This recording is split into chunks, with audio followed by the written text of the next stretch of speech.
What's going on YouTube? Chris Eubanks Jr., he loves his country. He really loves his country. You guys probably heard the news. The IABA, the Amateur International Boxing Association, I guess has agreed to allow professional boxers compete in the Olympic Games and whatnot. I don't know how they have any sway over the Olympic Games, but anyway, that's the ruling, okay? That's what's hit right now. That's what's going on right now, okay? Now, with that being said, you have a few guys that are hopping into the Olympic Games. The WBC has already ruled that, hey, anybody that participates, any professional that participates in the Olympics or whatever like that, or any amateur whatever, is getting banned. 2-year ban. So, right? So, with that being said, I guess that didn't sway Chris Eubanks Jr. because, in the UK, they always got that IBF belt in play. You know what I'm saying? They always got the IBF and the IBO belt in play. So, as far as the WBC belt, I guess that wasn't a concern for Chris Eubanks Jr. Submitting the application to participate in the Rio Games, or at least try to get into the qualifier so he can get in, So he says, from what I'm reading, that it was a good decision to put in an application, which ended up getting rejected, right? It was a good decision to want to represent his country.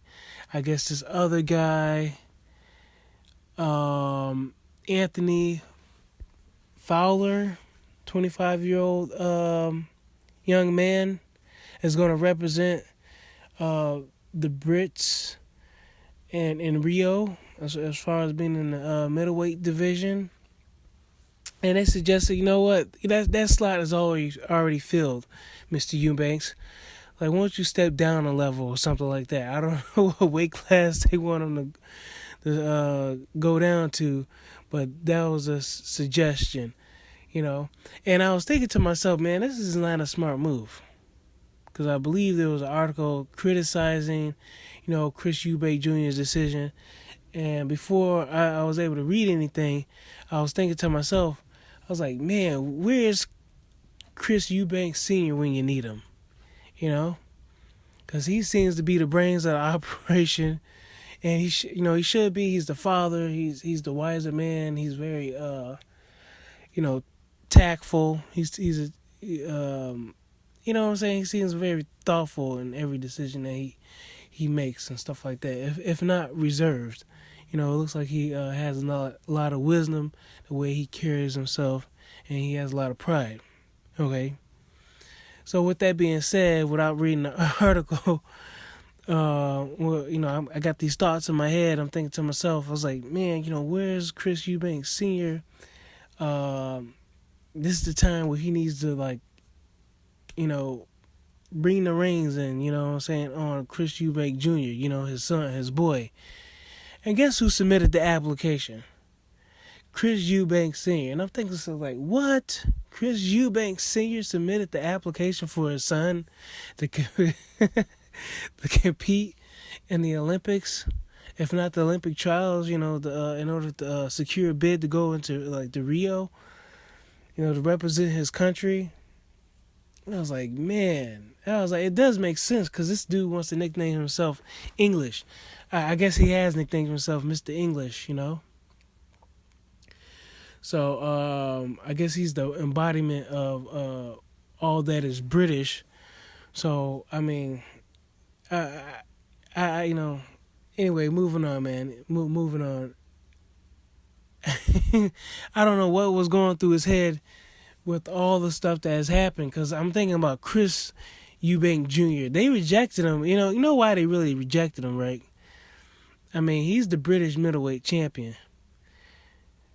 So it would have been nice to have him, he's 26 years old. He's young. It would have been nice to have him represent. Chris Eubanks Sr. thought it would have been nice too. He said he has the power, the speed, and a lot of stuff. Very high volume fighter to win the Olympic gold, to bring Olympic gold home for you know, Britain, which is a good argument. But you gotta think about all the. Well, I mean, what just happened? Nick Blackwell just got out of a coma, and before that, what happened? The notorious sparring session with an amateur boxer. Oh man, you know what I'm saying?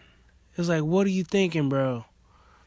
Well, with all that's happened in the past, like 6 or 7 months and stuff like that, you you thought you was gonna get in.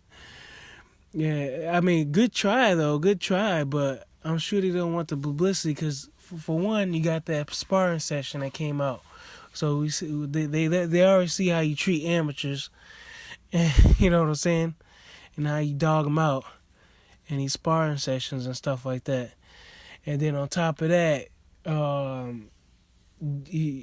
what you did to Nick Blackwell, even though you were doing your job, because either you was going to do it to Nick Blackwell or Nick Blackwell was going to do it to you. So you did him before he did you. But at the same time that hey, you was involved in a lot of controversy. You know what I'm saying? The family, the Eubanks caught a lot of heat. Whether, it was a warranted or not, you caught heat. You know what I'm saying? And so with that being said, yeah, man, even in this one article I'm reading, he even mentioned Nick Blackwell. You know what I'm saying? So that's not done. That's a dark shadow that's over Chris Eubanks Jr. right now. You gotta bring home a title to get rid of that one. You know what I'm saying? You gotta bring home a title to get rid of that one, man. But yeah, man, I guess he's in rotation or something like that. So if anything happened to Antonio Flower, I guess he might be in as a fill-in or something like that, but I doubt it. These are words that are coming out of like the Eubanks camp. But anyway, man, let me know what y'all think, man. As far as like the British guys, do y'all think that Chris Eubanks Jr. Really deserved that spot? With all the controversy with the sparring section, and then you had the Nick Blackwell thing going on. Do you really think, Chris Eubanks Jr. Should represent Rio down in, you know what I'm saying? I mean, not represent Rio, but, represent Brazil in Rio. All right, man, let me know what y'all think. I'll catch y'all later. Bye.